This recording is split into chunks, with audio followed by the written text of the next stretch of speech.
할머니, 저희 왔어요. 어머, 우리 손주들 왔구나. 어서 와. 간식도 준비해 놨단다. 근데 엄마가 여기 오지 말랬어요. 왜? 무슨 일인데 엄마가 그러셨니? 엄마가 할머니 방에 냄새 난다고 가까이 가지 말라고 했어요. 냄새라니. 할머니가 신경을 못 쓴 건가? 미안하구나. 그래도 너희는 냄새 괜찮아?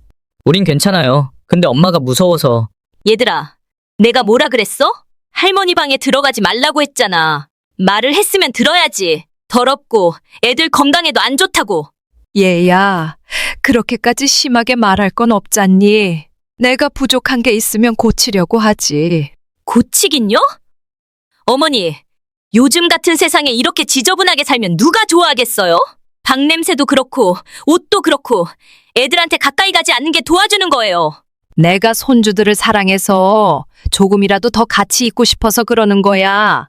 냄새가 그렇게 심한 거라면 더 신경 쓸게. 제발 그렇게까지 애들 못 들어오게 하지 말아줘. 됐어요. 신경 쓰겠다. 말만 하지 마시고 제대로 하세요. 어머니 방에서 나는 그 냄새 때문에 온 집이 다 눅눅해지는 거 아세요? 말로 그렇게 하시면서 행동은 똑같잖아요. 제발 손주들한테 피해주지 마세요. 방 좀 깨끗하게 하시고 냄새도 좀 없애보세요. 대화 내용이 너무 충격적인데요. 얼마나 냄새가 나길래 저렇게까지 표현을 하는 걸까요? 그냥 단순히 어머니랑 아이들 사이를 갈라놓으려고 그런 건 아닐까요? 할머니를 좋아하는 아이들과 반대로 비난만 하는 며느리인데요. 어떤 숨은 사연이 있는지 들어보겠습니다. 안녕하세요. 경기도 시골 마을에 사는 73 이정숙입니다. 저는 평생 농사와 장사를 하며 가족을 위해 살았습니다.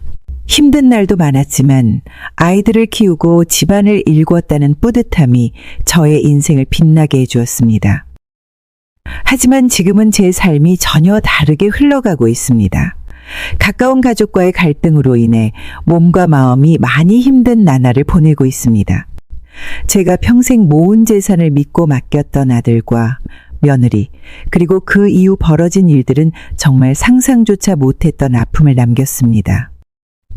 저는 오늘 여러분께 제 이야기를 나누고자 합니다. 저의 사연을 들으시고 따뜻한 위로와 격려 댓글 남겨주시면 감사하겠습니다. 여러분의 응원은 제가 다시 힘을 낼 수 있는 원동력이 됩니다. 구독과 좋아요도 부탁드립니다. 오늘 이야기의 시작은 제가 아들과 며느리에게 평생 모은 돈과 재산을 증여했던 순간입니다. 그 결정은 제 인생에서 가장 큰 변화와 고난을 불러왔습니다. 당시 저는 좋은 의도로 시작했지만 이후 며느리의 태도 변화와 예상치 못한 사건들이 연이어 벌어졌습니다. 이야기는 여기서부터 시작합니다. 평화롭던 가족 관계가 어떻게 변했는지, 그 과정에서 느꼈던 고통과 슬픔, 그리고 앞으로의 희망까지 차례로 들려드리겠습니다. 제 이야기를 끝까지 들어주시면 정말 감사하겠습니다. 저는 20대 초반에 남편을 만나 함께 농사를 시작했습니다. 남편은 착하고 성실했으며 어떤 어려움도 웃으며 넘길 줄 아는 사람이었습니다.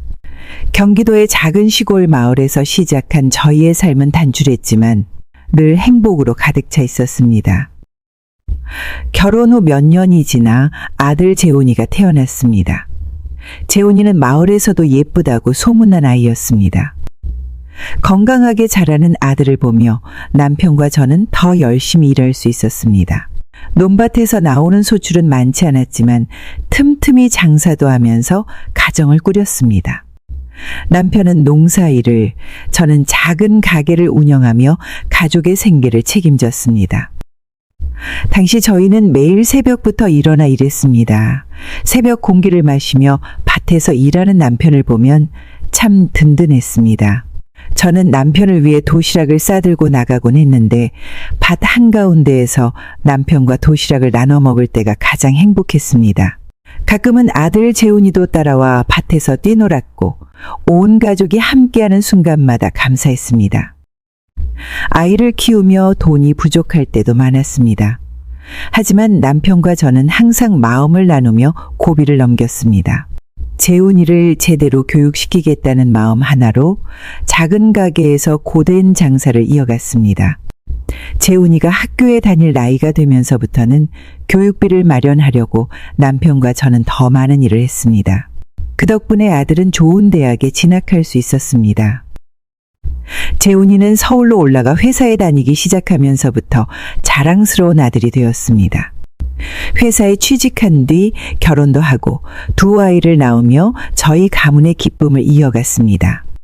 손주 도윤이와 서윤이를 처음 본 날을 잊을 수 없습니다. 마치 하늘이 저희에게 준 선물 같았습니다. 하지만 행복한 나날만 있었던 것은 아닙니다. 남편 25년 전에 갑작스레 세상을 떠났습니다. 남편의 장례식을 치르는 동안 저는 몇 번이나 가슴이 미어졌습니다. 아들이 장례식을 도우며 이제는 내가 엄마 곁을 지킬게요 라고 말했을 때 남편이 없는 삶도 견딜 수 있을 것 같았습니다. 남편이 떠난 뒤 아들과 손주들을 만나기 위해 서울로 자주 올라갔습니다. 손주들과 함께 시간을 보내며 남편의 빈자리를 조금씩 채웠습니다. 가족끼리 함께 외식도 하고 때로는 명절을 준비하며 아들과 며느리와 함께 요리를 하기도 했습니다. 특히 며느리 수연이는 처음에는 친정 어머니처럼 저를 따랐습니다. 명절 때마다 제 손을 꼭 잡으며 어머니, 저희를 위해 이렇게 고생하시니 감사해요 라고 이야기하던 모습이 기억납니다. 시간이 흘러 저는 나이가 들며 점점 힘이 붙였습니다. 농사와 장사를 함께하기에는 무리가 있다고 판단했고 손주들의 교육에 조금이나마 도움이 되고 싶었습니다. 그래서 남편과 제가 평생 모은 돈과 땅을 아들과 며느리에게 증여하기로 결정했습니다. 그 결정이 당시에는 저희 가족의 미래를 위해 가장 좋은 선택이라고 생각했습니다. 저는 오래전부터 이 재산을 자식에게 물려줄 날을 기다렸습니다. 제가 살아온 것처럼 고생하지 않고 조금이라도 편안한 삶을 살기를 바라는 마음이었습니다. 평생을 성실히 살아온 제가 아들에게 물려주는 집과 땅은 단순히 돈이 아니라 제가 걸어온 모든 세월과 사랑이 담긴 유산이라고 생각했습니다. 그날은 유난히 맑은 날이었습니다. 마음을 굳히고 아들에게 이제 이 집과 땅은 내 것이야. 내가 이걸 잘 가꾸고 손주들에게도 물려줄 수 있으면 좋겠어 라고 말했을 때 아들은 눈물을 머금으며 저에게 감사 인사를 했습니다. 그 모습을 보니 제가 그동안 흘렸던 땀방울과 고된 날들이 모두 보람으로 다가왔습니다. 손주들이 뛰놀던 마당과 온 가족이 함께했던 방을 떠올리며 저는 행복감과 허전함이 뒤섞인 복잡한 감정을 느꼈습니다.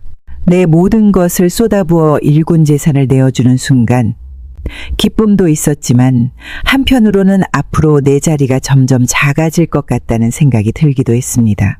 그런 마음이 스치긴 했지만 아들의 밝은 표정을 보며 잘했다는 생각으로 스스로를 다독였습니다. 이후 며느리도 제 손을 잡으며 어머니 정말 감사합니다. 이제부터 저희가 어머니를 잘 모실게요 라고 말했습니다. 그 말을 들으니 제 선택이 옳았다는 확신이 들었고 더 이상 걱정할 필요가 없겠다고 여겼습니다. 저는 그 자리에서 모든 책임을 내려놓는 것 같은 마음으로 큰 숨을 내쉬었습니다.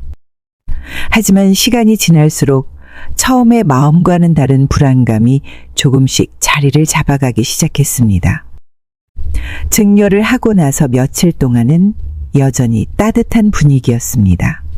아들과 며느리는 여느 때처럼 살갑게 대해주었고 손주들도 자주 와서 웃음소리를 들려주었습니다. 하지만 그 시간이 길게 가지 않았습니다. 어느 날부터 며느리의 말투와 행동이 조금씩 달라지기 시작했습니다. 처음엔 작은 변화들이었습니다. 며느리가 마주칠 때마다 인사를 건네지 않는 일이 생겼고 음식을 만들 때도 전처럼 제 입맛을 신경 쓰지 않는 듯한 느낌을 받았습니다. 대수롭지 않게 넘기려고 했지만 점차 말투에도 냉랭함이 배어 있었습니다. 예를 들어 제가 주방에서 설거지를 하고 있으면 며느리가 다가와 어머니, 그건 여기 두세요. 제가 알아서 할게요 라고 말하곤 했습니다. 말 자체는 정중했지만 그 말 속에는 차가운 선이 느껴졌습니다. 처음에는 제가 민망함을 느끼면서도 도와주겠다는 뜻으로 받아들이려 애썼습니다. 하지만 이런 일이 반복되자 자신도 모르게 어딘가 모르게 제가 눈치를 보게 되는 상황이 되었습니다. 며칠 뒤 집안 청소를 하던 중 며느리가 방에 들어왔습니다. 어머니, 이 방은 이제 제가 정리할게요. 어머니께선 쉬고 계세요. 그 말에 얼핏 배려로 들리기도 했지만 동시에 내가 이곳에서 해야 할 역할이 사라지는 것 같은 기분이 들었습니다. 가구나 물건 하나하나에 애정이 깃들어 있는 방을 제 손이 아닌 다른 사람의 손으로 정리한다는 건 이상하게 마음을 불편하게 만들었습니다. 어느 순간부터 저는 집안 구석구석에서 내 자리가 점점 좁아지는 느낌을 받았습니다.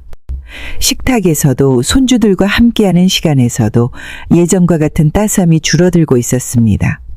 며느리는 손주들에게도 제 방으로 오지 말라고 단도리를 치는 듯 보였습니다. 손주들과 어울릴 시간이 점점 줄어들었고 아들이나 며느리와의 대화도 필요한 내용만 주고받는 형식적인 것이 되었습니다. 마당에서 옛날처럼 며느리와 함께 마늘을 다듬으며 이야기를 나눴던 시간이 떠올랐습니다. 그땐 며느리가 제 손을 꼭 붙잡으며 어머니, 이렇게까지 도와주시니 제가 정말 행복해요 라고 이야기했었는데 이제는 같은 공간에 있어도 묵직한 벽이 있는 것 같았습니다. 시간이 지날수록 이런 변화가 단순히 기분 탓이 아니라는 걸 깨달았습니다. 며느리는 내가 주방에 오래 있는 것도 꺼리는 듯했고 직접 만든 음식을 가져다 주면 반가워하지 않는 모습도 보였습니다. 이런 순간마다 저는 속이 답답해지고 마음 한구석이 허전해지는 기분을 떨칠 수 없었습니다.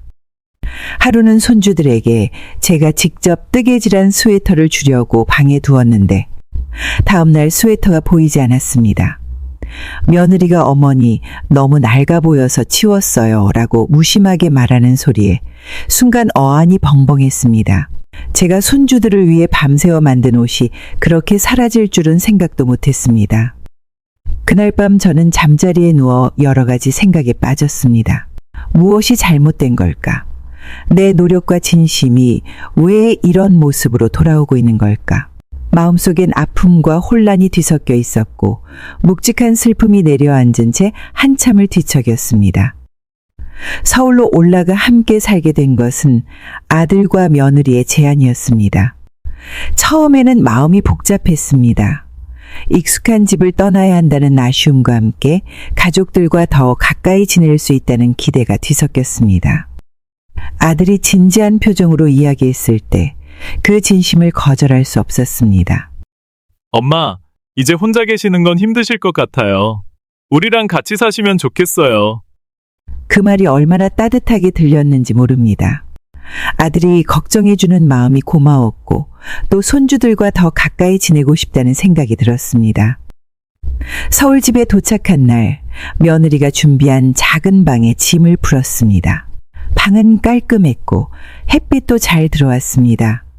하지만 한편으로는 이 낯선 공간에서 내가 얼마나 오래 머물 수 있을지 걱정이 들기도 했습니다. 고향집에서 사용하던 물건 몇 개만 가져왔는데 그 물건들을 방에 놓으니 조금 익숙한 기운이 돌았습니다. 처음 며칠은 어색했지만 손주들이 방에 들어와 활짝 웃으며 말을 걸어주곤 했습니다. 아이들의 웃음소리를 들을 때면 마음이 한결 따뜻해졌습니다. 이 선택이 잘한 일이라고 스스로를 다독이기도 했습니다. 하지만 시간이 지나며 저는 점점 어딘가 불편해지는 느낌을 받기 시작했습니다. 제가 집안일을 도우려 하면 며느리는 자주 어머니, 이제 쉬세요. 저희가 알아서 할게요 라고 말했습니다. 그 말을 들을 때마다 고마우면서도 왠지 모르게 마음 한편이 허전해졌습니다. 내가 해야 할 일이 점점 사라지는 것 같았기 때문입니다. 식사 준비를 하거나 집안일을 하던 때가 떠올랐습니다. 아들 내외를 위해 음식을 차리고 가족들이 함께 웃으며 밥을 먹던 시간이 그리워졌습니다. 지금은 며느리가 집안일 대부분을 도맡으면서 제가 하는 일은 거의 없었습니다.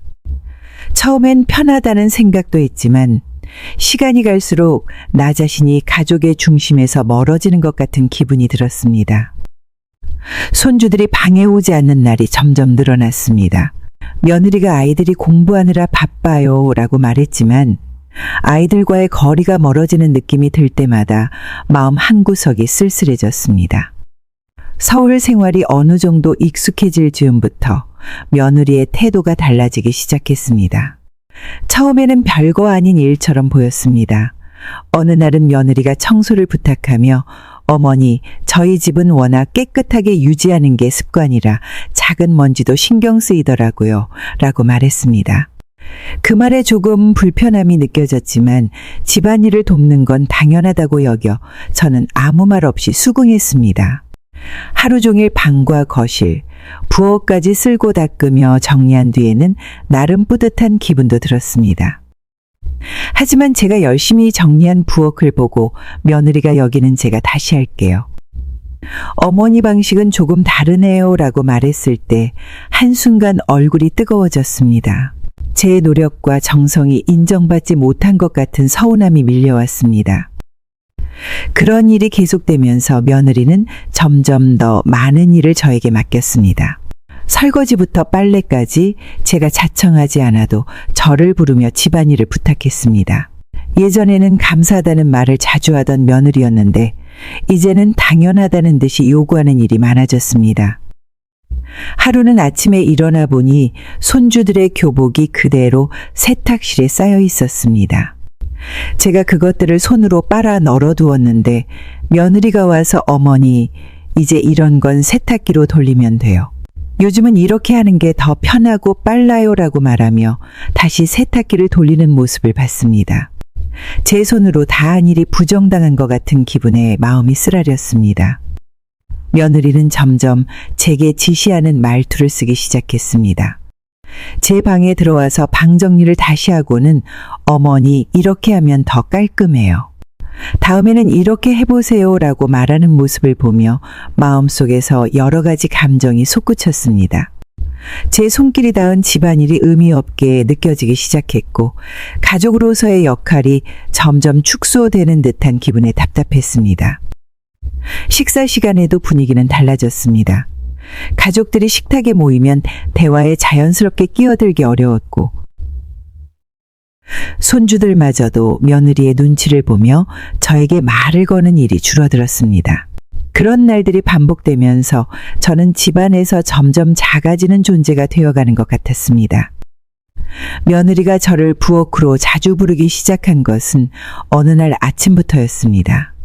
제가 아직 방에서 나오기도 전에 며느리가 방 앞까지 와서 어머니, 아침 준비는 어머니가 해주세요. 저는 아이들 챙겨야 해서요 라고 말했습니다. 아직 낯선 서울 생활에 적응하느라 피곤했던 몸을 이끌고 주방으로 갔습니다. 뭔가 해야 한다는 생각에 서둘러 냉장고를 열었지만 마음 한구석에서 이런 요구가 반복될수록 불안함이 커지고 있었습니다. 며느리는 제가 만든 음식을 먹으면서도 종종 이건 조금 짠 것 같아요. 다음엔 간을 덜하면 좋겠어요 라거나 요즘은 기름을 너무 많이 쓰면 건강에 안 좋아요 라는 말을 덧붙였습니다. 처음에는 도움을 주려는 조언이라 생각했지만 시간이 지날수록 그 말들이 나를 옥죄는 듯한 기분이 들었습니다. 내가 하던 방식이 잘못된 것처럼 느껴지게 만들었습니다. 방 청소를 하던 날도 기억에 남습니다. 제가 방 구석까지 먼지를 닦고 나서도 며느리는 제 앞에 와서 어머니, 여기 밑은 안 닦으셨어요? 이런데 먼지가 쌓이면 건강에 안 좋잖아요 라고 말했습니다. 그 말을 듣는 순간 가슴속에서 알 수 없는 답답함이 밀려왔습니다. 그동안 늘 내 손으로 가족을 위해 집안일을 해왔던 제 자신이 초라해지는 것만 같았습니다. 다른 날엔 며느리가 제 방을 둘러보며 어머니 방이 좀 어수선한 것 같아요. 여기는 물건을 좀 치우고 정리하는 게 나을 것 같아요 라고 말했습니다. 그 말을 듣고 나니 내가 이 집에서 내 공간조차 제대로 관리하지 못하는 사람처럼 여겨지는 느낌이 들었습니다. 물건 하나하나가 저에게는 소중한 추억이고 삶의 흔적이었지만 며느리의 말은 그런 감정까지 깡그리 무시하는 듯 했습니다. 주방에서도 마찬가지였습니다. 제가 찬장을 정리해 놓으면 며느리는 그걸 다시 열어보며 이건 여기보다 저기에 두는 게 더 편할 것 같아요. 다음엔 이렇게 해보세요라고 말했습니다. 제가 해야 할 일이 있다는 생각에 주방에서 애를 썼던 마음이 한순간에 허물어졌습니다. 내 손길이 닿은 흔적이 며느리의 말 한마디로 무시당하는 듯한 기분이 들었기 때문입니다. 식사 준비와 방 청소, 사소한 정리까지 요구가 점점 많아질수록 저는 그 요구들을 들어주려 노력했지만 매번 마음 한구석에 허전함과 씁쓸함이 쌓여갔습니다. 어느 날 며느리가 조심스럽게 말을 꺼냈습니다. 어머니, 요즘 세상이 복잡해서 돈 관리를 혼자 하시기 어려울 거예요. 제가 대신 맡아서 관리해 드릴게요. 그 말이 처음엔 다정하게 들렸습니다. 평생 돈을 모으는 데만 신경 쓰며 살아왔던 저로선 누군가 내 몫을 덜어준다고 생각하니 편할지도 모른다고 여겼습니다.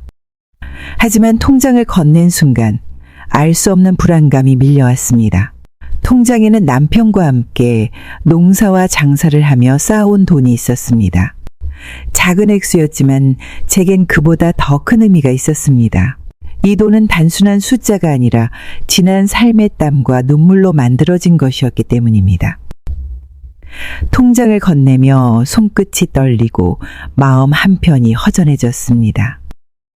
며칠 후 돈에 대해 묻자 며느리는 어머니, 제가 잘 관리하고 있어요. 걱정하지 마세요라고 말했습니다. 그 말을 들으며 믿어야 한다고 해서 마음을 다잡았지만 통장이 내 손을 떠났다는 사실은 저를 불안하게 만들었습니다. 내가 평생 쌓아온 노력을 더 이상 내가 들여다볼 수도 없다는 것이 서글프게 느껴졌습니다. 어느 날은 제가 평소 아끼던 돈에서 작은 액수를 쓰려고 이야기를 꺼냈습니다. 며느라, 그 통장에서 돈을 조금만 찾았으면 안 될까? 어머니, 지금은 나가는 돈이 많아서요. 꼭 필요하신 거면 제가 알아서 해드릴게요. 그 말을 들었을 때 마음 한구석이 무너지는 것 같았습니다. 평생 아껴 모은 돈인데 이제는 허락을 받아야 한다는 현실이 너무 낯설고 고통스러웠습니다. 그 후로도 종종 돈 이야기를 꺼내면 며느리는 제가 알아서 하고 있으니 신경 쓰지 마세요라고 말하곤 했습니다. 하지만 그 말 속에는 어디선가 느껴지는 차가움이 있었습니다. 그동안 가족을 위해 고생하며 모은 돈이었는데 이제는 내 손에서 멀어진 채 내 의지대로 사용할 수 없는 상황이 되어버렸다는 것이 점점 더 저를 위축시켰습니다. 통장을 건넨 날부터 나는 내 삶의 중요한 일부를 잃어버린 듯한 기분에 빠졌습니다. 나이가 들어가며 몸이 예전 같지 않다는 것을 느끼기 시작했습니다. 허리가 아파 오래 서 있기 힘들었고 작은 집안일을 해도 금세 피곤해졌습니다. 아침마다 손목이 뻐근해서 물건을 쥐는 것도 조심스러웠습니다. 아들에게 요즘은 몸이 예전 같지 않다는 말을 했을 때 아들은 별말 없이 고개만 끄덕였습니다. 어느 날 며느리가 다가와 조심스럽게 말을 꺼냈습니다. 어머니, 요즘 힘들어 보이세요.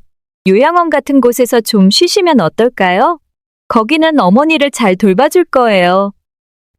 순간 머릿속이 멍해졌습니다.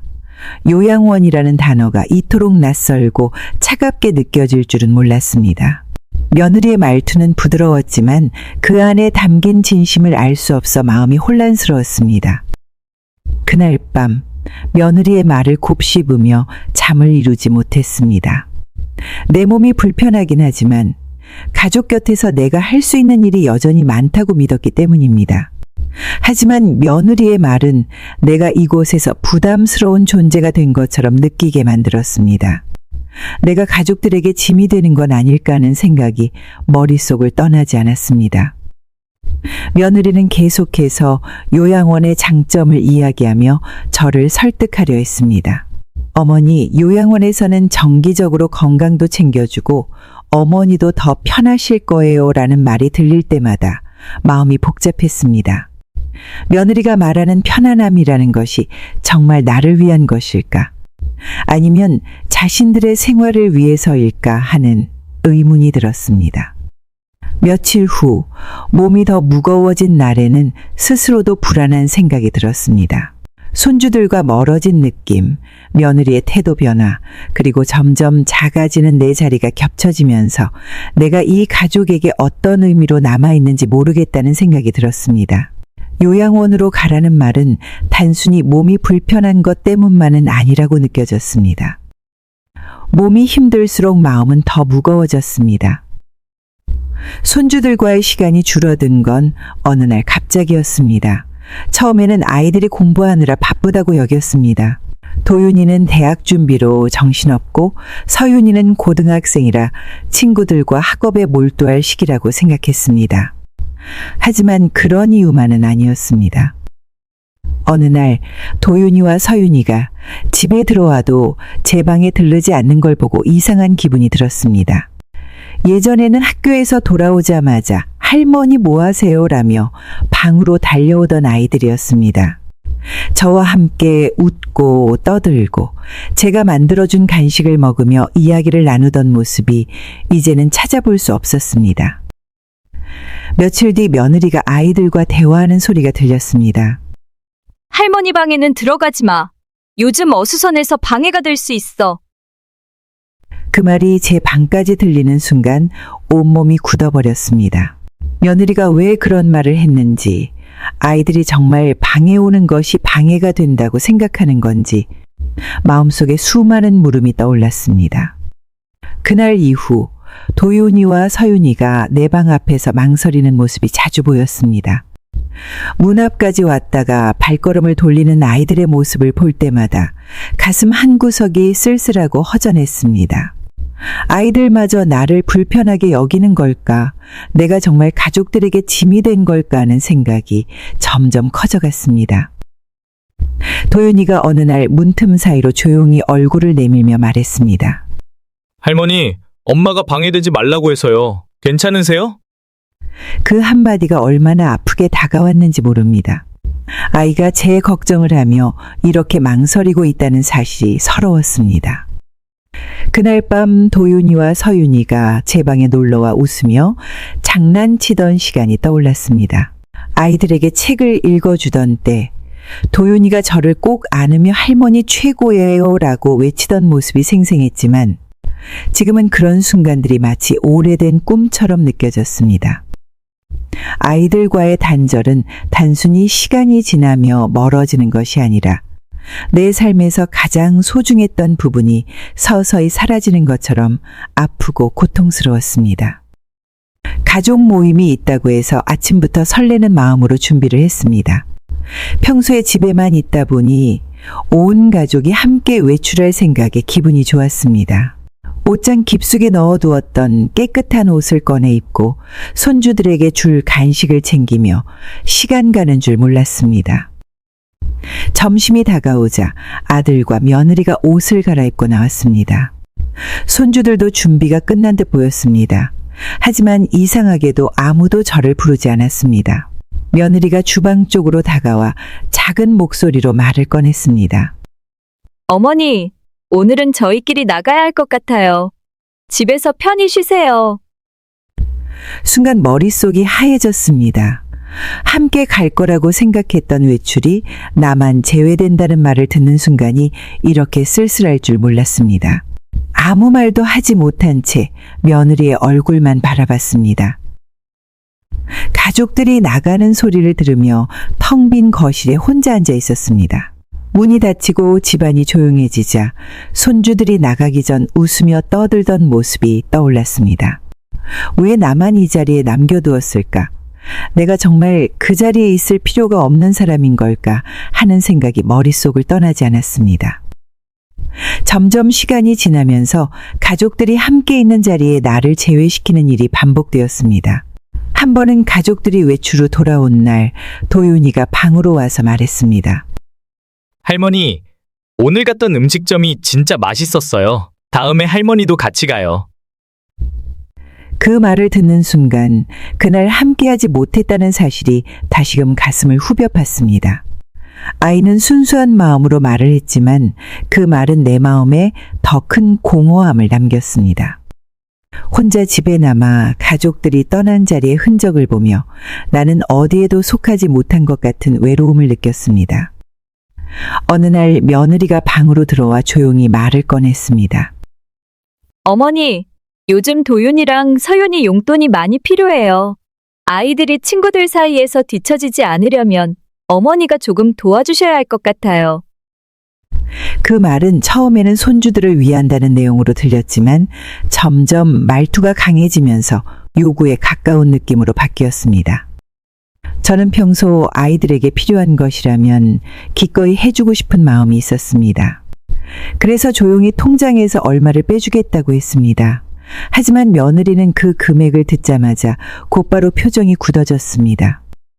어머니, 그걸로는 부족해요. 요즘 물가가 얼마나 비싼데요. 그 순간 나는 내가 무언가 잘못한 건가 싶어서 손끝이 떨리기 시작했습니다. 며느리의 말 속에 담긴 강압적인 어조는 내 마음을 조여왔습니다. 며칠 뒤 며느리는 다시 방으로 와서 더 큰 금액을 요구했습니다. 이번에는 손주들 이름을 거론하며 도윤이 이번 학원비도 그렇고 서윤이도 친구들 생일에 선물을 챙기려면 돈이 필요해요. 어머니가 그 정도는 해주셔야 하지 않겠어요? 라고 말했습니다.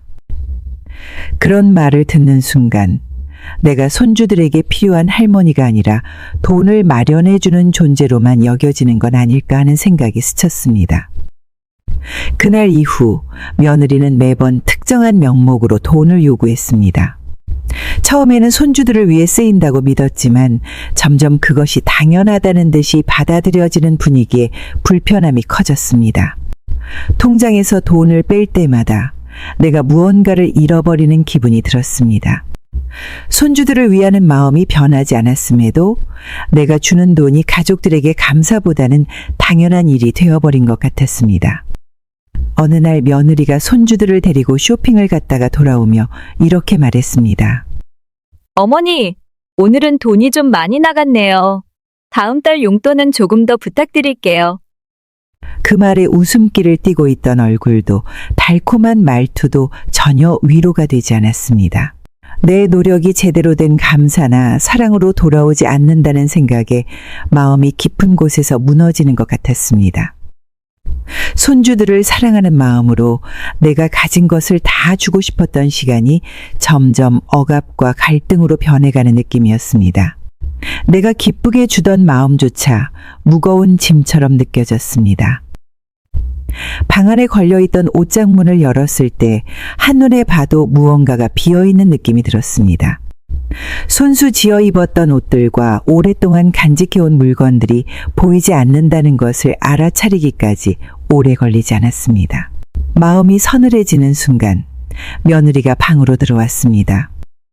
어머니, 낡은 옷은 다 정리했어요. 요즘은 이런 건 입을 일이 없잖아요. 어머니도 새 옷이 필요하시잖아요. 그 말을 듣는 순간 속이 차갑게 식어가는 기분이 들었습니다.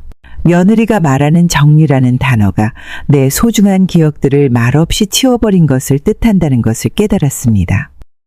그 옷들은 단순히 입기 위한 물건이 아니었습니다. 남편과 함께 농사일을 할 때 입었던 옷, 처아들이 태어나던 날 몸에 걸쳤던 옷, 손주들이 어릴 때 놀이터에서 함께 놀며 입었던 옷들까지 모든 옷에 나의 지난 세월이 묻어 있었습니다. 그중 하나는 남편이 떠나기 전 제게 어울린다며 건네준 스웨터도 포함되어 있었습니다. 다른 날에도 마찬가지였습니다. 책장 위에 올려둔 낡은 손거울이 보이지 않아 찾고 있던 때 며느리가 대수롭지 않게 말했습니다. 어머니, 그런 오래된 건 이제 안 쓰잖아요. 제가 치웠어요. 손거울은 결혼 전 친정어머니가 주셨던 것이었습니다. 거울을 볼 때마다 어머니가 내 손을 꼭 잡고 웃으며 주던 순간이 떠올랐는데 이제는 그런 기억조차 손끝에서 사라진 것 같아 울컥하는 마음이 들었습니다. 방 안을 둘러보니 내 손으로 하나하나 채웠던 공간들이 점점 비어가는 느낌이 들었습니다.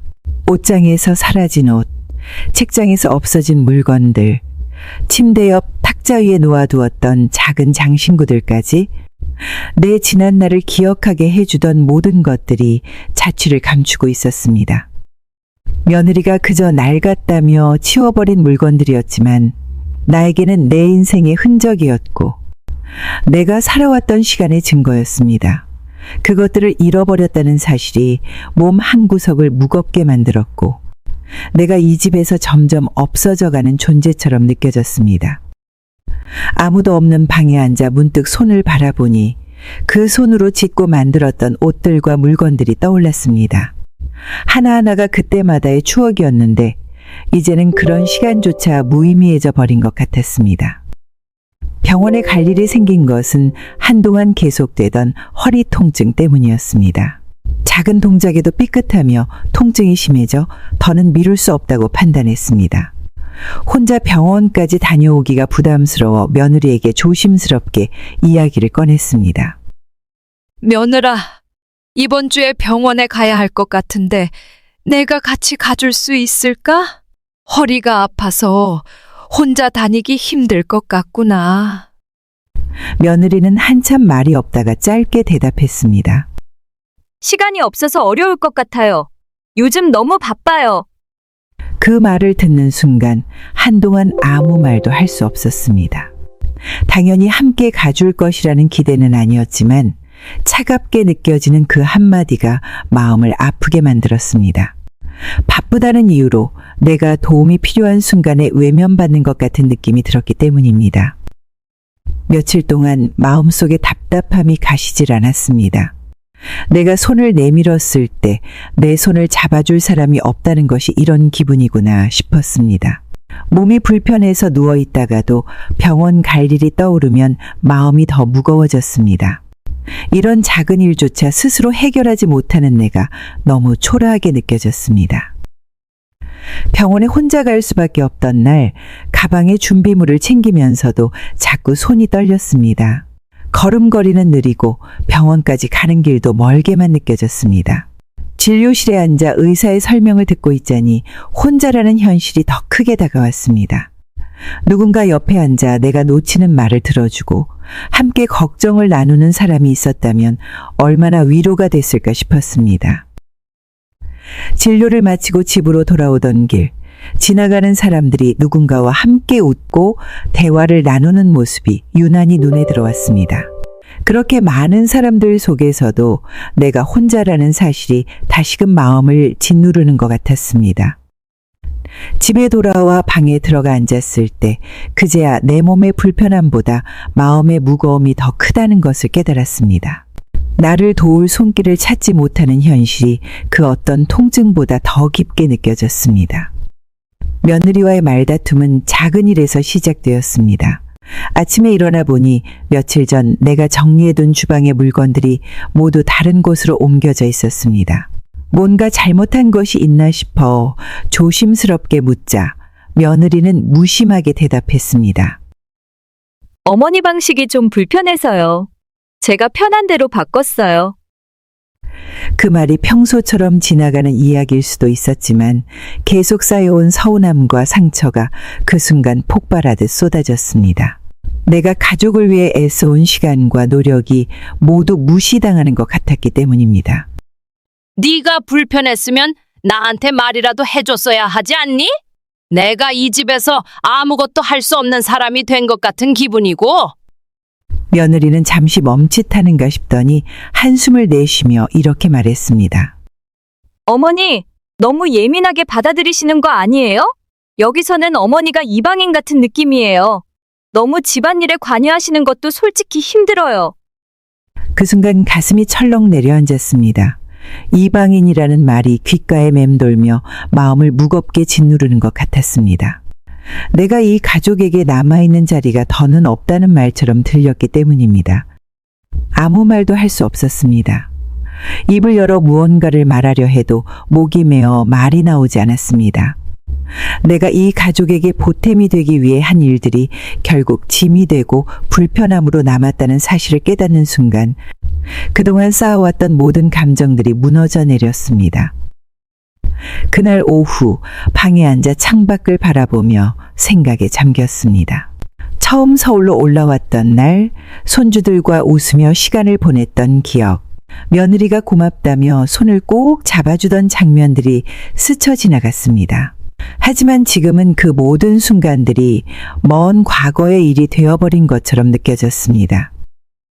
이방인이라는 말이 마음 한구석에 깊은 상처로 남았습니다. 며느리와의 갈등이 깊어지면서 아들에게 도움을 요청해야겠다는 생각이 들었습니다. 마음속에 망설임이 있었지만 그래도 아들이라면 내 마음을 조금은 이해해 줄 것 같았습니다. 내가 얼마나 외롭고 힘든지 그리고 가족 사이에 생긴 벽을 허물고 싶다는 진심을 전하고 싶었습니다. 어느 날 아들이 퇴근에 들어오는 소리를 들었을 때 저는 용기를 내어 말을 걸었습니다. 재훈아, 내가 며느라기한테 한마디만 해주면 안 될까? 내가 요즘 너무 힘들다.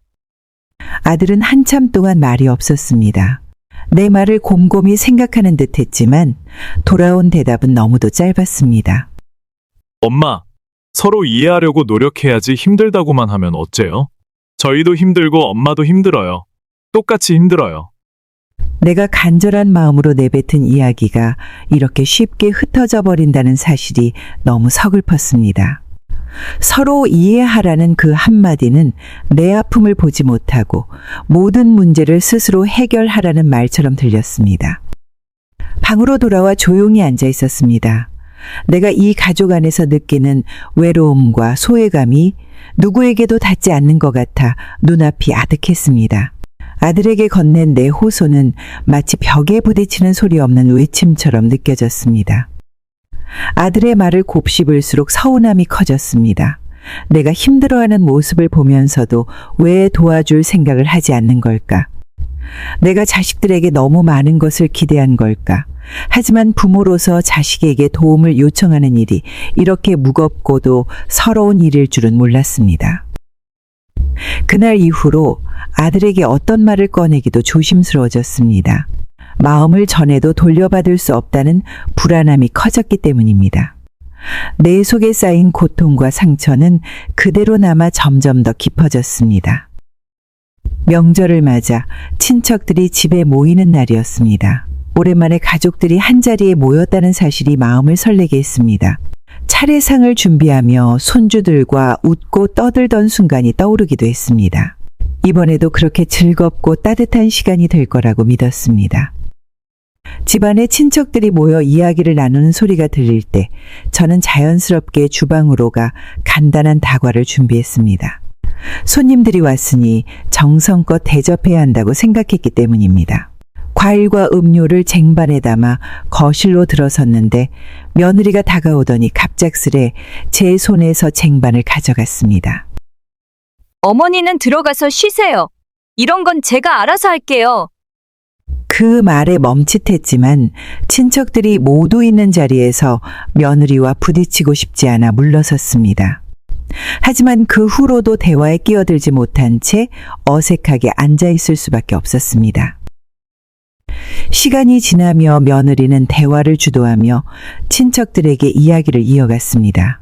한참 동안 이야기가 오가던 중 며느리가 나를 언급하며 무심하게 던진 한마디가 귀에 들어왔습니다.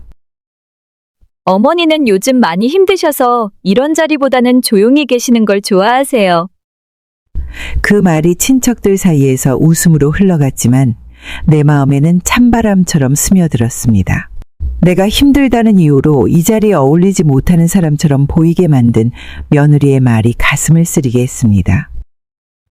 나와의 대화는 한 번도 시도하지 않으면서도 다른 친척들에게는 친절히 웃으며 이야기를 나누는 모습을 보니 내가 이 자리에 어울리지 않는 사람으로 여겨지는 듯한 기분이 들었습니다.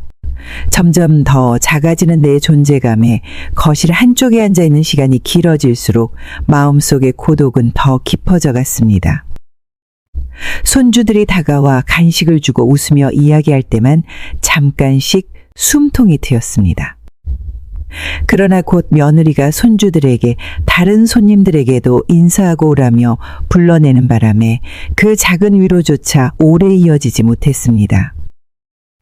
그날 저녁 손님들이 모두 돌아가고 방으로 들어가 앉아 있을 때 거실에서 들려오는 며느리와 아들의 웃음소리가 유난히 선명하게 들렸습니다. 내 자리는 더 이상 이 집 어디에도 없는 것 같다는 생각이 들어 몸이 더 무거워지는 것을 느꼈습니다. 며칠 전부터 며느리의 태도가 달라졌다는 것을 느꼈습니다. 평소보다 더 차가운 말투와 무심한 행동들이 이어지더니 어느 날 대놓고 말을 꺼냈습니다. 어머니, 요즘 많이 힘들어 보이세요. 이제는 요양원 같은 곳에서 좀 더 편안하게 지내시는 게 어떨까요? 어머니를 위해서 더 나은 선택 같아요. 그 말을 듣는 순간 머릿속이 멍해졌습니다. 요양원이라는 단어가 이렇게 낯설고 무겁게 들릴 줄은 상상도 못했습니다. 그동안 가족들과 함께 살아온 시간을 떠올리며 내가 정말 이 집에서 설 자리가 사라졌다는 생각이 가슴 깊이 내려앉았습니다. 며느리는 계속해서 요양원의 장점을 이야기했습니다. 요즘 시설이 얼마나 좋은데요? 어머니도 오히려 더 좋아하실 거예요 라는 말은 마치 내가 이 집에 있는 것이 가족들에게 짐이 된다는 뜻처럼 들렸습니다. 한마디 한마디가 마음을 후벼파며 차가운 현실을 깨닫게 만들었습니다. 며느리는 아들에게도 의견을 구하기 시작했습니다. 여보, 어머니도 이제 연세가 있으시니 요양원 같은 데서 더 잘 보살펴 드릴 수 있을 것 같아. 우리도 솔직히 조금 힘들잖아. 아들은 대답을 망설였지만 결국 며느리의 말에 고개를 끄덕였습니다. 엄마, 우리도 어머니를 위해서 더 좋은 방법을 찾으려는 거예요. 너무 섭섭하게 생각하지 마세요. 아들의 그 말을 듣는 순간 가슴 한구석이 싸늘하게 식어가는 것 같았습니다. 내가 아들에게 어떤 존재인지 그리고 이 집에서 어떤 의미로 남아있는지 알 수 없게 되었습니다. 내가 살아온 모든 시간과 노력은 결국 요양원이라는 단어 앞에서 무너져버린 것처럼 느껴졌습니다. 그날 밤 방에 들어가 혼자 앉아 있었습니다. 내가 요양원에서 더 잘 지낼 수 있을 거라고 했던 며느리의 말이 귀에 맴돌았습니다. 정말 내가 이 가족에게 짐이 된 걸까? 아니면 단지 나를 이 집에서 치우고 싶었던 걸까? 손주들과 함께 웃고 떠들던 시간이 아들과 함께했던 따뜻한 순간들이 모두 이젠 과거의 일이 되어버린 것 같았습니다. 요양원이라는 말이 단순한 제안이 아니라 나를 이 가족의 울타리 밖으로 내모는 의미로 다가왔습니다. 저녁이 되어서야 아들이 방으로 들어왔습니다. 얼굴에는 어딘가 고민이 담겨 있었지만 차마 말을 꺼내지 못하는 듯한 모습이었습니다. 나는 무슨 이야기를 하려는지 눈치챌 수 있었습니다. 아들이 입을 열기 전부터 마음속에는 이미 차가운 바람이 불기 시작했습니다. 엄마, 애엄마가 많이 힘들어해요. 요즘 엄마도 몸이 불편하시니까 요양원에 가시는 게 어떨까요? 그 말을 들었을 때 온몸이 얼어붙는 것 같았습니다. 내가 가장 믿고 의지하던 아들의 입에서 그런 이야기가 나올 줄은 꿈에도 몰랐기 때문입니다. 가족으로부터 이해받고 싶은 마음이 이렇게 무너져 내릴 줄은 몰랐습니다. 아들은 내가 아무 말도 하지 못하자 다시 말을 이었습니다. 엄마를 위해서 더 좋은 환경에서 편히 쉬시면 좋을 것 같아요. 저희도 바쁘고 애엄마도 많이 지쳐 있어요. 서로를 위해서 더 나은 선택이라고 생각해요. 그의 말은 나를 위하는 듯 했지만 실은 나를 이 집에서 내보내려는 뜻으로밖에 들리지 않았습니다. 내가 이 가족에게 짐이 되었을 거라는 생각이 마음속 깊이 자리 잡았습니다. 아들의 말이 끝난 후에도 방 안에는 한참 동안 무거운 침묵이 흘렀습니다. 나는 아들을 바라보며 작은 목소리로 물었습니다. 재훈아, 정말 그렇게 생각하니? 내가 이 집에서 너희에게 힘든 존재가 된 거니? 아들은 대답하지 못한 채 고개를 떨구었습니다. 그의 침묵은 대답보다 더 깊은 상처를 남겼습니다. 그날 밤 방에 홀로 앉아 있었을 때 지난 세월이 떠올랐습니다. 아이를 키우며 하루하루를 버텨냈던 순간들, 그리고 가족을 위해 최선을 다했던 시간이 모두 무의미하게 느껴지는 순간이었습니다. 아들에게 도움을 주고 싶었고 사랑받고 싶었지만 결국 내가 자리를 내어줘야 한다는 현실이 가슴을 아프게 했습니다. 내가 아들을 위해 살아온 세월은 그저 짐이 되는 시간으로 남은 걸까? 지금까지의 내 자리는 무엇이었을까 하는 생각이 머릿속을 떠나지 않았습니다. 요양원으로 향하는 날 아침, 집안은 고요했습니다. 가족들이 모두 나와 있었지만 누구도 눈을 마주치지 않았습니다. 며느리는 간단히 짐을 챙기며 요양원에 대해 설명했지만 그 말들이 귀에 들어오지 않았습니다. 손주들도 멀리서 나를 바라보았지만 다가오지 않았습니다. 집을 떠나기 전에 내 방을 둘러보았습니다. 작은 방이었지만 이곳에서 보낸 시간들에는 내가 살아온 이야기가 담겨 있었습니다. 벽에 걸려있는 손주들과 찍은 사진, 낡았지만 내가 아끼던 물건들, 그리고 작은 책상 위에 놓인 기도문까지 모든 것이 나를 붙잡는 것 같았습니다. 짐을 들고 현관을 나설 때 마음이 내려앉는 기분이었습니다. 내가 평생을 바쳐 일군 가정에서 이렇게 떠나야 한다는 현실이 마음을 무겁게 짓눌렀습니다. 차에 올라타고 창문 밖을 바라보았습니다.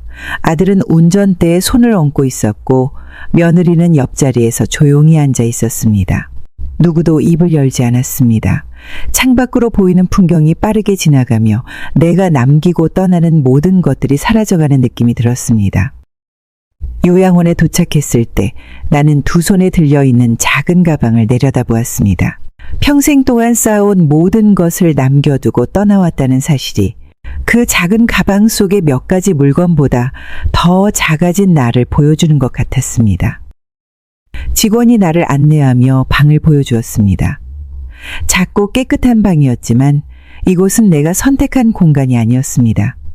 그저 누군가의 결정으로 내가 옮겨진 또 다른 낯선 곳이었습니다. 아들과 며느리는 간단히 인사를 하고 떠나겠다고 말했습니다. 엄마 여기서 편히 쉬세요. 저희가 자주 올게요. 그 말이 진심인지 아니면 형식적인 인사말인지 알 수 없었습니다. 다만 그 말을 남기고 돌아서는 뒷모습이 유난히 멀어 보였습니다. 문이 닫히고 방 안에 혼자 남았을 때 작은 침대에 앉아 가방을 열었습니다. 그 안에는 내가 가져온 몇 가지 물건들이 들어 있었습니다. 하지만 그 물건들이 이제 내게 어떤 위로가 될 수 있을지 알 수 없었습니다. 낯선 공간, 그리고 낯선 시간 속에서 나 자신이 얼마나 작아지고 있는지 느껴졌습니다. 요양원에서의 생활은 처음부터 낯설고 불편했습니다. 아들과 며느리가 돌아간 뒤 방 안에 홀로 남겨진 시간이 길어질수록 내 몸과 마음은 더욱 위축되었습니다. 하지만 진짜 어려움은 요양원의 환경에서 시작되었습니다. 방은 작고 한기가 돌았습니다. 창문을 닫아도 새어 들어오는 바람에 밤이면 이불을 몸에 꼭 두르고 누워야 했습니다. 그러나 더 큰 문제는 기본적인 돌봄이 제대로 이루어지지 않는다는 것이었습니다. 아침 식사를 받으러 식당에 갔을 때 나오는 음식은 거의 찬밥과 마른 반찬뿐이었습니다. 내가 좋아하는 음식을 바랄 수는 없었지만 최소한 따뜻한 밥 한 끼를 기대했던 마음이 허탈하게 무너졌습니다. 손이 불편해 제대로 숟가락을 들지 못하는 날에도 아무도 도와주지 않았습니다. 결국 배고픔을 참고 물로 끼니를 때운 적도 많았습니다. 어느 날 밤 허리가 아파 잠을 이루지 못하던 중 침대에 누워 불을 켰습니다. 간호사 호출 버튼을 눌렀지만 아무도 오지 않았습니다.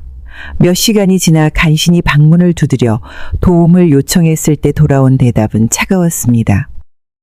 지금은 다들 바빠요. 조금만 참으세요. 그 말에 온몸이 힘없이 가라앉았습니다. 내가 아파도 힘들어도 이곳에서는 누구도 나를 돌봐주지 않는다는 현실이 무겁게 다가왔습니다. 며칠 후 가벼운 감기로 기운이 없던 날에는 아예 침대에서 일어날 기력조차 없었습니다. 약을 챙겨주지 않는 직원들에게 간신히 요청했지만 돌아온 건 무관심한 태도뿐이었습니다. 스스로 약을 찾아 먹으려 애를 썼지만 내 몸이 더 이상 따라주지 않는다는 사실이 서글펐습니다. 내가 가장 약해져 있을 때조차 혼자 힘으로 버텨야 한다는 것이 너무 고통스러웠습니다. 요양원에서 지내며 한 번도 깨끗한 환경을 경험하지 못했습니다. 화장실은 늘 찬바람이 가득했고 물도 제대로 나오지 않을 때가 많았습니다. 샤워를 하려면 줄을 서야 했고 차가운 물로 몸을 씻으며 내가 이렇게까지 작아질 수 있다는 사실에 마음이 무너졌습니다. 낯선 곳에서 낯선 사람들과 살아가는 매 순간이 몸뿐만 아니라 마음에도 깊은 상처를 남겼습니다. 내가 그토록 의지했던 가족의 곁에서 떨어져 이곳에 온 선택이 날 얼마나 더 작고 외롭게 만들었는지 실감했습니다. 요양원에 온 지 한 달이 지나도 아들과 며느리는 방문하지 않았습니다. 처음에는 바쁜 생활 때문일 거라고 이해하려고 했습니다. 하지만 그 후에도 시간이 흘렀고 방문은커녕 전화 한 통도 오지 않았습니다. 매일 아침이면 휴대폰을 바라보며 메시지가 왔는지 부재중 전화가 있는지 확인했습니다. 그러나 화면에 비치는 건 텅 빈 알림창뿐이었습니다. 가족의 소식을 기다리는 시간이 길어질수록 마음속 허전함과 외로움은 점점 더 커져갔습니다. 어느 날 다른 방에 있는 이웃 어르신의 가족들이 방문해 따뜻한 음식을 나눠 먹으며 웃고 이야기하는 모습을 보게 되었습니다. 그 모습을 지켜보면서 괜히 부러움과 함께 서글픔이 몰려왔습니다. 나도 저렇게 가족과 함께 시간을 보낼 수 있다면 얼마나 좋을까 하는 생각이 들었습니다. 점심을 먹던 중 요양원 직원이 다가와 물었습니다. 어머니, 가족분들께 연락드려 볼까요? 그 말을 듣는 순간 마음 한쪽이 저릿했습니다. 내 가족과 연결되어 있다는 것이 이제는 요청을 통해서만 가능해졌다는 사실이 낯설고 슬펐습니다. 저녁이 되어 방 안에서 혼자 앉아 있을 때면 과거가 떠올랐습니다. 손주들이 방으로 와서 웃으며 장난을 치던 모습, 아들이 내 손을 꼭 잡고 엄마, 내가 늘 곁에 있을게요 라고 말하던 장면들이 머릿속을 스쳤습니다. 그런데 지금은 그 모든 순간이 마치 꿈처럼 느껴졌습니다. 아들과 며느리가 요양원에 방문하지 않는 현실은 내게 두 가지를 깨닫게 했습니다. 하나는 내가 이곳에서 점점 잊혀져 간다는 것. 그리고 다른 하나는 가족으로부터 멀어지는 마음의 거리가 생각보다 훨씬 깊고 아프다는 것이었습니다. 요양원 복도에서 전화가 울릴 때마다 가슴이 철렁 내려앉았습니다. 혹시 아들이나 며느리가 연락한 건 아닐까 하는 기대가 순간적으로 솟구쳤지만 다른 방 어르신들을 찾는 전화라는 걸 깨닫는 순간 마음이 조용히 가라앉았습니다. 한 달이 두 달로 이어지고 아무 소식도 없는 나날이 계속될수록 내 자리가 이 가족 안에서 완전히 사라져버린 것 같았습니다. 늦은 오후 요양원 복도에서 낯익은 목소리가 들려왔습니다. 귀를 의심하며 방문을 열었을 때 그곳에 서 있던 건 도윤이와 서윤이었습니다. 손주들이 두 눈을 반짝이며 나를 바라보는 순간 온몸에 퍼져 있던 외로움이 한순간에 녹아내리는 것 같았습니다. 도윤이가 조심스럽게 말을 꺼냈습니다. 할머니, 저희가 엄마한테는 비밀로 하고 왔어요. 할머니가 여기 계신 게 마음에 걸려서요. 그 말에 눈가가 뜨거워졌습니다. 손주들이 내게 온 이유가 단순한 방문이 아니라 마음속 깊은 애정과 걱정에서 비롯된 것임을 알 수 있었기 때문입니다. 서윤이는 작은 손가방을 열어 내가 좋아하던 과일과 직접 만든 손편지를 꺼냈습니다. 할머니, 이거 저희가 준비했어요. 할머니가 좋아하실 것 같아서요. 그 손편지를 손에 쥐었을 때 눈물이 앞을 가려 글씨를 제대로 읽을 수 없었습니다. 단순한 종이가 아니라 손주들의 진심과 사랑이 그대로 담겨 있는 것 같았기 때문입니다. 방 안에서 손주들과 함께 시간을 보냈습니다. 도윤이는 학교 이야기와 친구들 이야기를 하며 나를 웃게 했고 서윤이는 작은 손으로 내 손을 꼭 잡으며 말했습니다. 할머니, 힘내세요. 저희는 항상 할머니를 생각하고 있어요. 그 말을 듣는 순간 내가 이곳에서 외롭게 지내던 모든 시간이 보상받는 것 같았습니다. 손주들이 가져온 과일을 함께 나눠 먹으며 웃고 이야기하던 그 짧은 시간이 얼마나 큰 위로였는지 말로 다 표현할 수 없었습니다. 아이들이 방을 나설 때쯤 도윤이가 내 손을 꼭 잡으며 말했습니다. 할머니, 저희가 또 올게요. 할머니 혼자 두지 않을게요. 그들의 발걸음이 복도를 지나 멀어져 갔지만 그날 받은 따뜻한 위로는 방 안을 가득 채웠습니다. 손주들과의 짧은 만남은 내 삶의 작은 빛이 되어 깊은 어둠 속에서도 나를 지켜주고 있었습니다. 어느 날 오후 며느리가 요양원에 갑작스럽게 찾아왔습니다. 오랜만에 방문이라 반가움과 설렘이 동시에 밀려왔습니다. 그러나 며느리의 표정은 단 한 번도 웃음기를 띠지 않았고 들어서자마자 차가운 말투로 말을 꺼냈습니다. 이제 여기서 평생 사셨으면 좋겠어요. 다시 집으로 돌아올 생각은 하지 마세요. 그 말이 끝나는 순간 나는 무슨 말을 들은 건지 믿을 수 없었습니다. 방 안의 공기가 차갑게 가라앉는 것 같았습니다. 내가 대답을 하기 전에 며느리는 한 걸음 더 다가와 계속 말을 이어갔습니다. 그리고 어머니, 애들, 여기 부르지 마세요. 아이들까지 힘들게 하지 마시고 조용히 계세요. 이제 와서 말씀드리는 거지만 어머니가 아셔야 다신 집으로 안 올 것 같아서 말씀드려요. 지금 이 상황 이게 다 계획했던 일이에요. 어머니가 여기 계시는 게 저희한테는 편하니까요. 그 말이 가슴 깊이 내려앉았습니다. 계획이었다니 그동안 있었던 일들이 우연이 아니라 의도적이었다는 사실이 믿기지 않았습니다. 내가 가족이라고 믿었던 사람들에게 이런 대우를 받았다는 현실이 너무 잔인하게 느껴졌습니다. 며느리는 한치의 망설임도 없이 나를 바라보며 이어 말했습니다. 어머니는 저희 가족에겐 어울리지 않아요. 아이들도 어머니 신경 써야 하기 때문에 피곤해요. 그러니까 여기서 그냥 조용히 계세요. 그것만 해주시면 돼요. 내가 소중히 여겨왔던 손주들과의 시간을 막으려는 말이 너무나 뼈아프게 느껴졌습니다. 손주들이 내게 남아있던 마지막 위로였기 때문에 그것마저 빼앗아 가겠다는 말은 마음을 송두리째 무너뜨리는 것 같았습니다. 그날 며느리는 한 번도 나를 바라보며 미안하다는 말이나 따뜻한 시선을 보이지 않았습니다.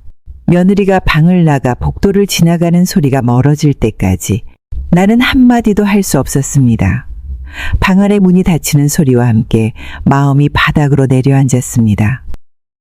며느리의 방문은 그저 말로 상처를 주는 것에 그치지 않았습니다. 내가 이 가족에서 완전히 배제되었다는 사실을 다시 한번 뼈저리게 깨닫게 만든 날이었습니다. 며느리가 돌아간 뒤 방 안에서 한참을 멍하니 앉아 있었습니다. 며느리가 남긴 말들이 계속해서 귓가를 울리며 내 마음을 찌르고 있었습니다. 손주들과의 마지막 위로마저 빼앗으려 하는 말, 내가 이 가족의 짐처럼 여겨진다는 그 차가운 목소리가 잊히지 않았습니다. 다음 날 아침 요양원 복도를 걷다가 평소 따뜻하게 대해주던 요양보호사가 다가왔습니다. 그녀의 친절한 시선에 억눌렀던 감정이 터져나왔습니다. 어머니, 무슨 일이 있으세요? 요즘 많이 힘들어 보이세요? 그 말에 마음속 깊이 쌓여있던 이야기를 꺼내기 시작했습니다. 내게 일어났던 일들, 며느리가 방문해서 한 말들, 그리고 지금 내가 얼마나 외롭고 힘든지 모든 걸 털어놨습니다. 이야기를 하던 중 몇 번이나 목이 메어 말을 잇지 못했습니다. 보호사는 내 이야기를 가만히 들어주며 고개를 끄덕였습니다. 이야기가 끝난 뒤 보호사가 조심스럽게 말을 꺼냈습니다. 어머니, 가족들이 그렇게까지 하셨다면 이제는 법적으로 재산을 되찾을 방법을 알아보셔야 할 것 같아요. 어머니가 평생 힘들게 모은 건데 이렇게까지 되는 건 너무 가슴 아픈 일이에요. 그 말을 듣는 순간 내 마음에 작은 불씨가 타오르는 것 같았습니다.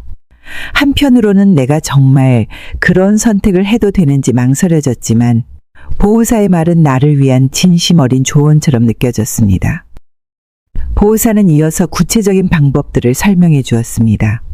변호사와 상담을 통해 재산을 되찾을 가능성이 충분히 있습니다. 어머니처럼 힘들어하시는 분들을 도와드리는 일도 있으니 너무 두려워하지 않으셔도 돼요라는 말에 작은 희망이 생기기 시작했습니다. 이야기를 나눈 뒤 보호사의 따뜻한 위로와 조언은 내가 스스로를 되찾아야겠다는 생각을 처음으로 하게 만든 계기가 되었습니다. 내가 평생을 바쳐 쌓아온 노력과 정성을 이렇게 허무하게 잃어서는 안 된다는 마음이 조금씩 자리를 잡았습니다. 요양보호사와 이야기를 나눈 뒤 며칠이 지나 그녀가 다가와 말했습니다. 어머니, 저희 아들 친구가 변호사 일을 하고 있어요. 어머니처럼 힘드신 분들을 돕는 걸 좋아하는 아이인데 한번 상담을 받아보시면 어떨까요? 그 말에 순간 놀라기도 하고 희망이 생기기도 했습니다. 도움을 받을 수 있는 길이 생긴다는 생각에 마음 한구석이 조금 밝아졌습니다. 보호사는 진심 어린 표정으로 내 손을 꼭 잡으며 어머니 혼자 고민하지 마세요. 그 친구가 어머니 이야기를 들어드릴 거예요 라고 말했습니다. 며칠 뒤 요양보호사가 약속한 대로 아들 친구와 함께 요양원으로 찾아왔습니다. 그의 첫인상은 믿음직스럽고 따뜻했습니다. 내 상황을 조심스럽게 이야기하자 그는 진지하게 고개를 끄덕이며 내 말을 들어주었습니다. 내가 어떻게 재산을 증여했는지, 가족과의 관계에서 어떤 일들이 있었는지 하나하나 물으며 관심을 보였습니다. 어머니, 지금 상황에서 법적으로 도움을 받을 방법이 충분히 있어요. 어머니께서 얼마나 힘드셨을지 느껴집니다. 제가 도와드릴 테니 너무 걱정하지 마세요. 그 말을 듣는 순간 내 안에 있던 두려움과 망설임이 조금씩 녹아내리는 것 같았습니다. 내가 이렇게까지 도움을 받을 수 있다는 사실이 감사하게 느껴졌습니다. 그는 이후 내가 필요한 서류와 해야 할 일들을 꼼꼼히 설명해 주었습니다. 내 이야기를 끝까지 경청하며 어머니의 삶은 이대로 잊혀져서는 안 됩니다. 어머니의 권리를 되찾을 수 있도록 제가 최선을 다하겠습니다. 라고 말했습니다. 그 진심 어린 말이 내 마음을 깊게 울렸습니다. 그날 이후로 내가 다시 내 삶을 지킬 수 있다는 희망이 생기기 시작했습니다. 요양보호사와 그의 아들이 내게 손을 내밀어준 그 순간이 내 삶에서 다시 일어설 수 있는 작은 시작이 되어주었습니다. 변호사와의 상담날이 밝았을 때 마음속은 한없이 무거웠습니다. 내가 이렇게까지 해야만 하는 상황이 되었다는 것이 믿기지 않았습니다.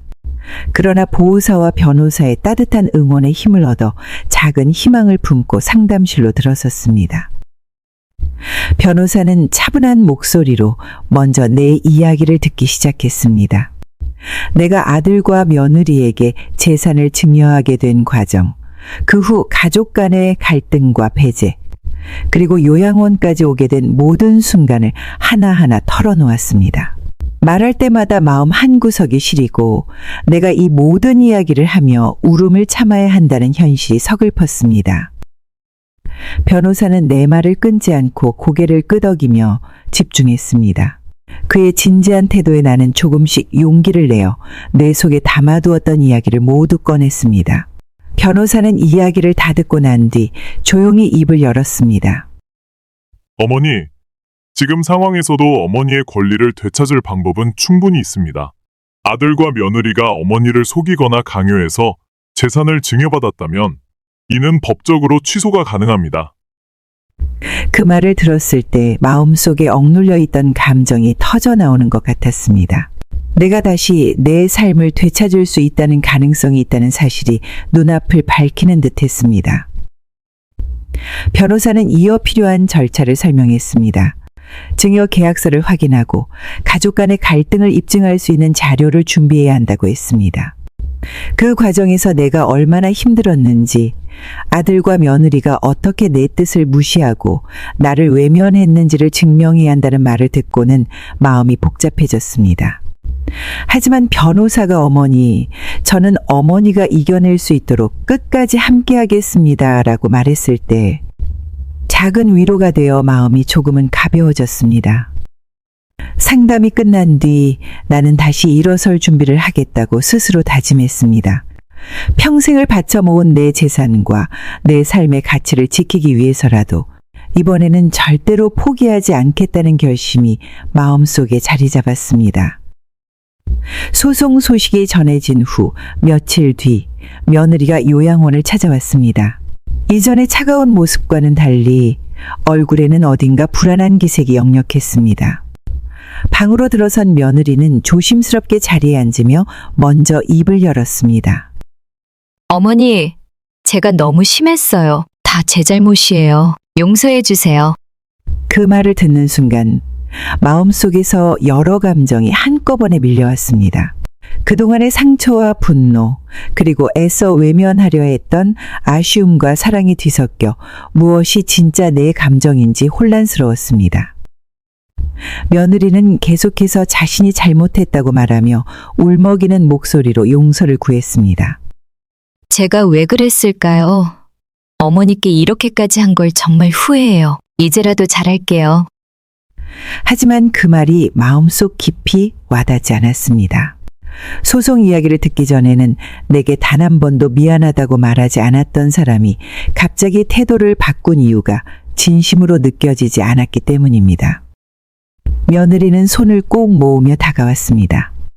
어머니, 저희는 어머니를 사랑해요. 다시 가족으로 함께 잘 지낼 수 있게 기회를 주세요. 그 말에 잠시 침묵이 흘렀습니다. 사랑이라는 단어를 듣는 것이 오랜만이라 가슴 한편이 흔들렸지만 동시에 그 사랑이 왜 이제야 표현되는지에 대한 의문과 서운함이 가득했습니다. 그녀의 말은 간절했지만 그간 쌓인 상처가 쉽게 아물지는 않았습니다. 내가 겪은 외로움과 배제의 시간이 며느리의 말 한마디로 치유될 수 있을지는 아직 알 수 없었습니다. 며느리의 말은 간절했고 울먹이는 모습은 진심처럼 보였습니다. 어머니, 이제라도 잘해볼게요. 우리 가족으로 다시 돌아가요.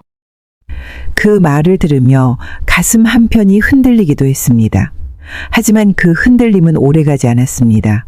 며느리의 눈물이 진심일지라도 그동안 내가 겪은 아픔과 외로움은 단순한 사과 한마디로 사라질 수 있는 것이 아니었기 때문입니다.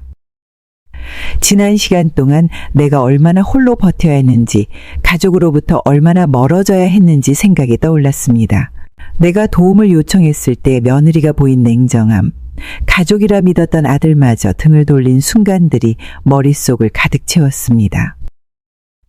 내 마음속에는 여전히 깊은 서운함과 상처가 자리 잡고 있었습니다.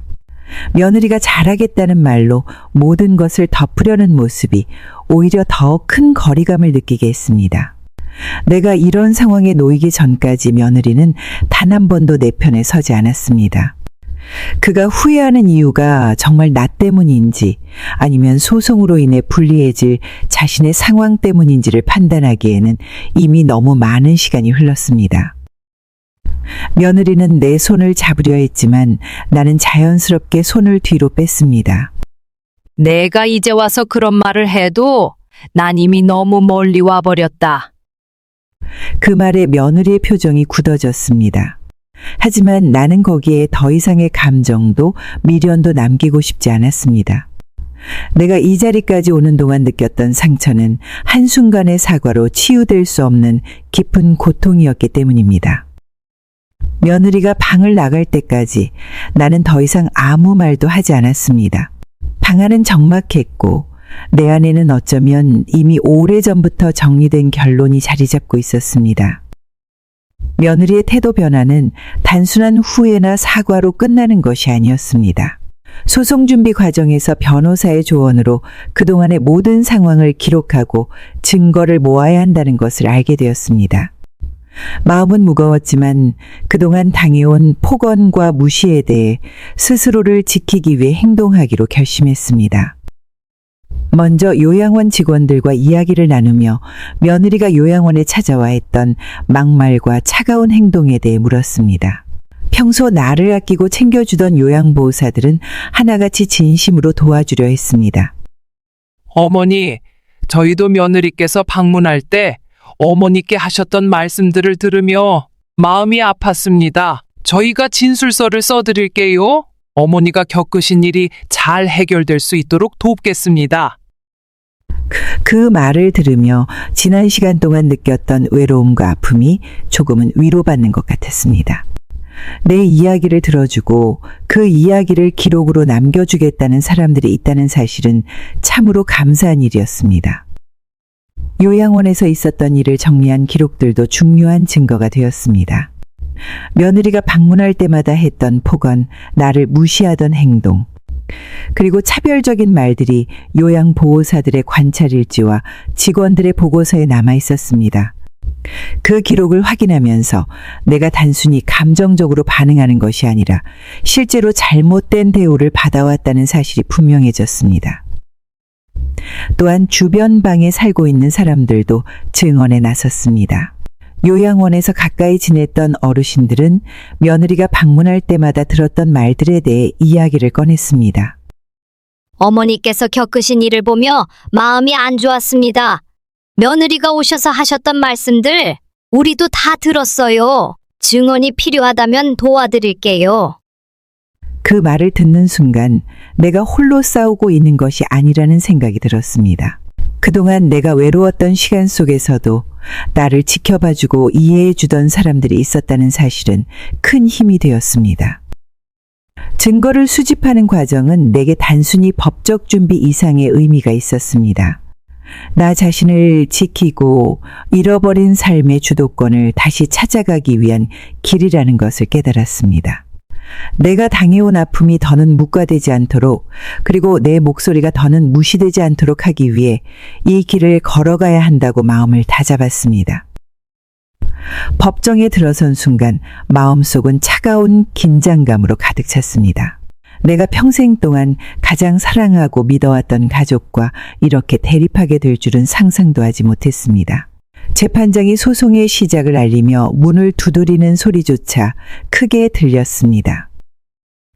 내가 자리에서 증언을 하기 위해 일어났을 때 손끝이 떨렸습니다. 내가 말해야 할 모든 사실은 이미 수없이 머릿속에서 되뇌었지만 직접 입 밖으로 꺼내야 한다는 것이 얼마나 어려운 일인지 실감했습니다. 변호사가 천천히 질문을 시작했습니다.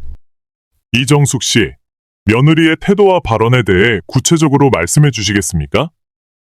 그 순간 요양원에서 며느리가 방문했을 때 했던 말들이 떠올랐습니다.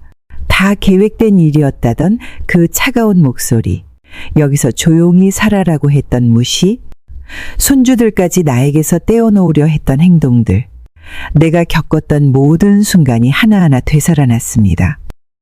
며느리는 제가 요양원에 들어오고 나서 한 번도 진심으로 저를 찾아온 적이 없었습니다. 오히려 방문할 때마다 상처 주는 말들만 했습니다. 제가 가족에게서 완전히 소외된 느낌을 받게 만든 사람이 바로 며느리였습니다. 내 목소리가 떨렸지만 끝까지 말해야 한다는 의지가 나를 붙잡고 있었습니다. 그동안 나 자신을 지키기 위해 얼마나 많은 상처를 참아왔는지 이제는 더 이상 묵과하지 않겠다는 다짐이 있었습니다. 이어 요양보호사와 이웃 어르신들이 증언대로 나왔습니다. 며느리가 방문했을 때 이정숙 어머니께 하셨던 말을 직접 들었습니다. 어머니께서는 늘 마음 아파하셨고 저희도 그 모습을 볼 때마다 안타까웠습니다. 며느리가 오셔서 하시는 말씀들이 너무 차갑고 무례하다고 느꼈습니다. 그 말들이 어머니께 얼마나 상처가 됐을지 알 수 있었습니다. 그들의 증언이 이어지는 동안 며느리의 얼굴에는 당혹감과 불안함이 스쳐갔습니다. 평소에는 절대 드러나지 않았던 그녀의 행동과 말들이 모두 법정에서 공개되자 내가 겪은 일들이 단순한 감정이 아니라 사실이라는 점이 명백해졌습니다. 며느리는 처음에는 단호한 태도를 유지하려 했지만 점점 목소리가 낮아지고 변명을 반복했습니다. 저도 힘들어서 그랬던 거예요. 의도한 게 아니었어요. 그 말을 들으면서도 마음 한편에서는 서운함과 분노가 가라앉지 않았습니다. 가족을 돌봐야 할 책임과 사랑을 외면하고 자신이 유리해지기 위해 사과를 가장하는 모습이 너무도 적나라했기 때문입니다. 법정에서의 모든 대화와 증언이 끝난 뒤 재판장은 다시 한번 차분히 상황을 정리하며 결론을 내리기 시작했습니다. 나는 그 순간에도 며느리 얼굴을 바라보지 않았습니다. 이제 내가 집중해야 할 것은 내 삶을 되찾고 나 자신을 지키는 일이었습니다.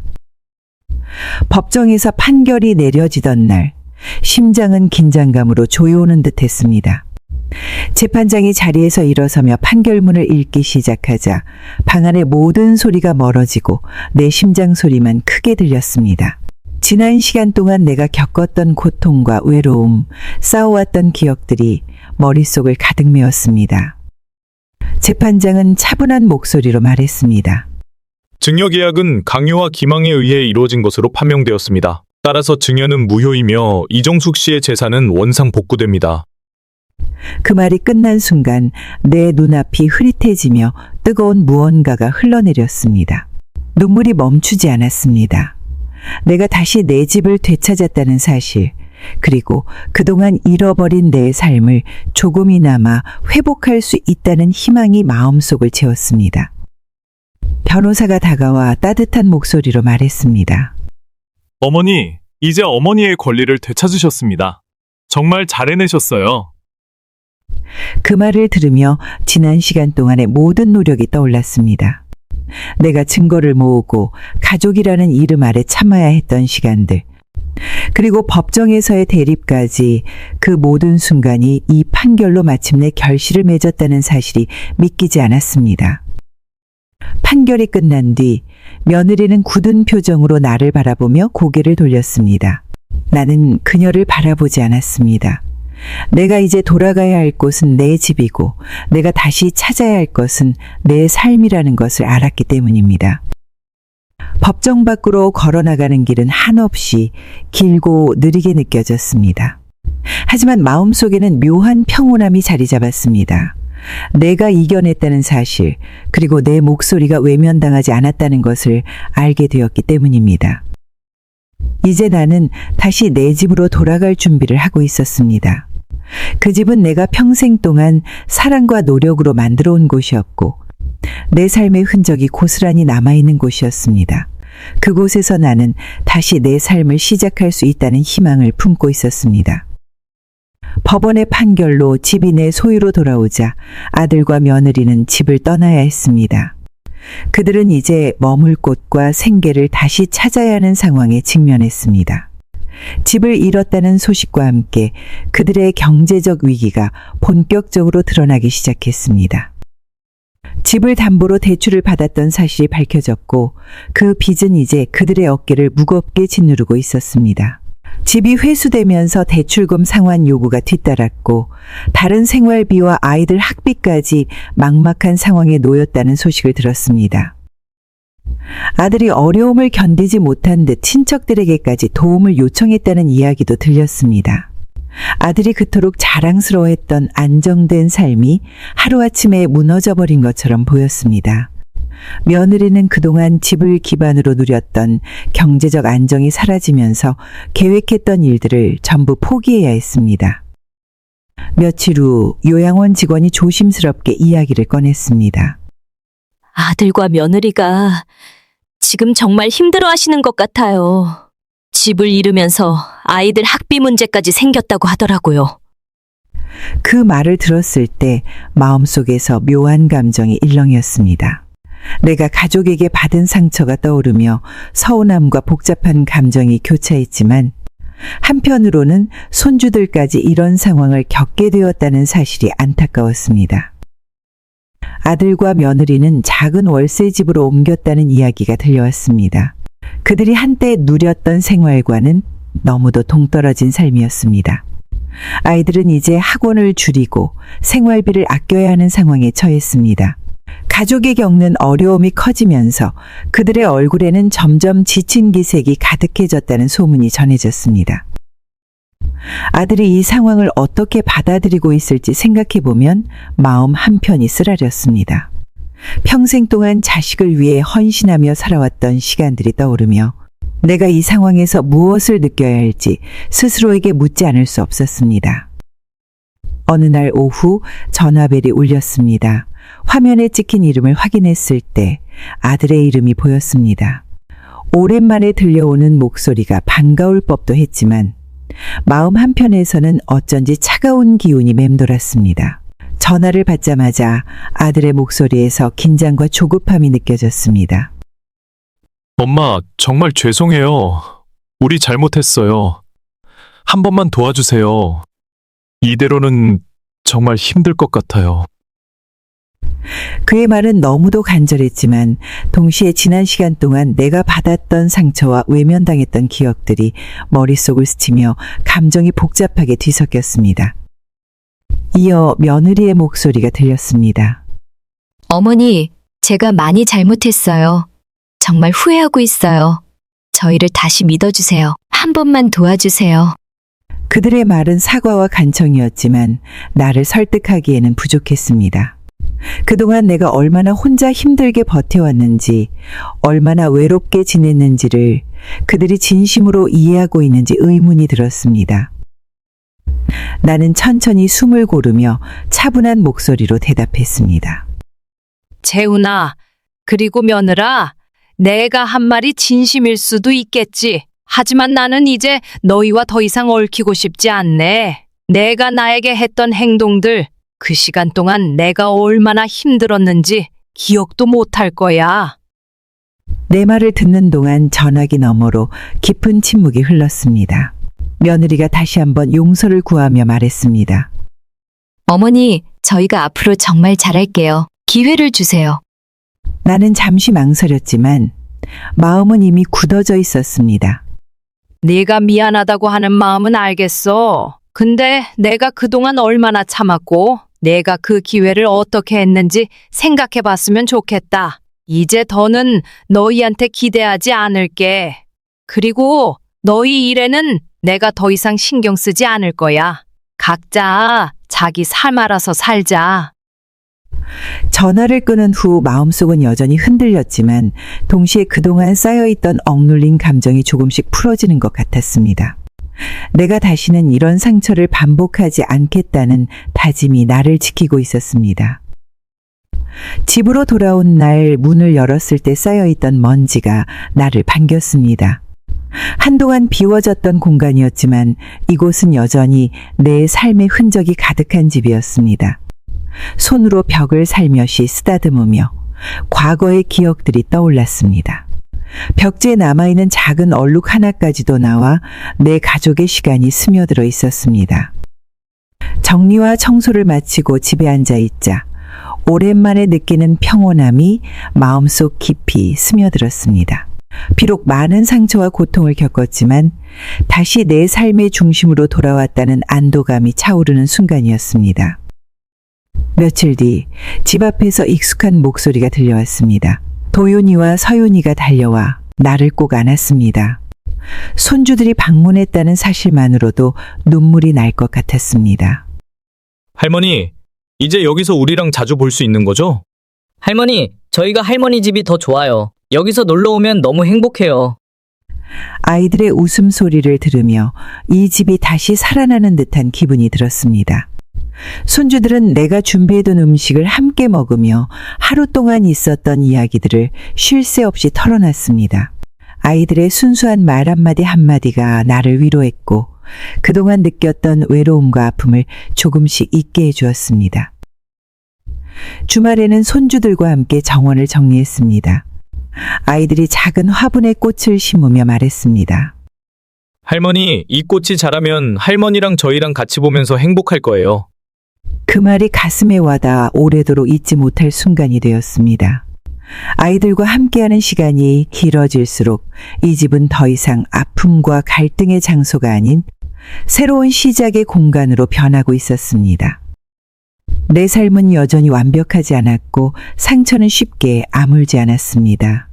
하지만 손주들과 함께 나누는 작은 순간들이 그 상처 위에 새로운 희망과 사랑을 차곡차곡 쌓아가고 있었습니다. 여러분, 오늘 이야기를 들으시면서 어떤 생각이 드셨나요? 제가 겪었던 이야기는 단순히 한 사람의 고난과 새 출발을 담은 이야기가 아닙니다. 우리 주변에서 어쩌면 우리 안에서 일어날 수 있는 가족 간의 갈등과 상처를 보여주는 이야기이기도 합니다. 가족이라는 이유만으로 서로를 이해하고 아끼는 게 당연하다고 생각했지만 때로는 사랑보다 오해와 상처가 앞설 때가 있더라고요. 제가 겪었던 어려움들, 그리고 손주들과 함께하며 다시 삶을 찾아가는 모습은 여러분에게도 많은 걸 느끼게 해드릴 수 있길 바랍니다. 혹시 여러분도 비슷한 상황을 경험하셨거나 가족과의 갈등 속에서 마음 아픈 순간을 겪으신 적이 있나요? 아니면 반대로 다시 화해하고 더 나은 관계를 만들어낸 기억이 있으신가요? 여러분의 이야기를 댓글로 남겨주세요. 함께 나누고 함께 공감하며 더 따뜻한 공간을 만들어가고 싶습니다. 그리고 이 이야기가 조금이라도 여러분에게 위로가 되고 생각할 거리를 주었다면 구독과 좋아요, 알림 설정 부탁드릴게요. 여러분의 작은 관심이 큰 힘이 됩니다. 다음에도 더 따뜻하고 공감 가는 이야기로 찾아뵐게요. 오늘도 함께 해주셔서 감사합니다.